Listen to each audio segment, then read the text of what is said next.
കോഴിക്കോട് എലത്തൂർ സ്വദേശി വിജിലിന്റെ മൃതദേഹ ഭാഗങ്ങൾ കണ്ടെത്താനുള്ള തെരച്ചിൽ തുടരുന്നു. പ്രതികളുടെ മൊഴിയുടെ അടിസ്ഥാനത്തിൽ സരോവരം പാർക്കിനോട് ചേർന്നുള്ള സ്ഥലത്താണ് പരിശോധന. കൊച്ചിയിൽ നിന്ന് തെരച്ചിലിനായി 2 കഡാവർ നായകളെ എത്തിച്ചു.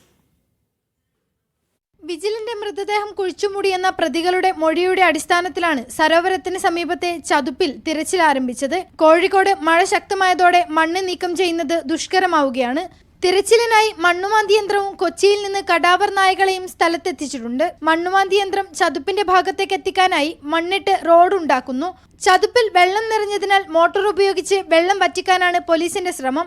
ഇന്നും തിരച്ചിൽ ഫലം കണ്ടില്ലെങ്കിൽ നാളെ ചെളി പുറത്തേക്കിട്ടായിരിക്കും പരിശോധന. മൃതദേഹ ഭാഗങ്ങൾ ലഭിച്ചാൽ മാത്രമേ പോലീസിന് DNA പരിശോധന പോലുള്ള നടപടികളിലേക്ക് കടക്കാൻ സാധിക്കുകയുള്ളൂ. മരിച്ച വിജിലിന്റെ സുഹൃത്തുക്കളായ നിഖിൽ, ദീപേഷ് എന്നിവരാണ് എലത്തൂർ പോലീസിന്റെ കസ്റ്റഡിയിലുള്ളത്. നാളെ പ്രതികളുടെ കസ്റ്റഡി അപേക്ഷ അവസാനിക്കും. 2ാം പ്രതിയായ രഞ്ജിത്തിനായുള്ള തിരച്ചിൽ പോലീസ് ഊർജിതമാക്കിയിട്ടുണ്ട്. മീഡിയ 1 കോഴിക്കോട്.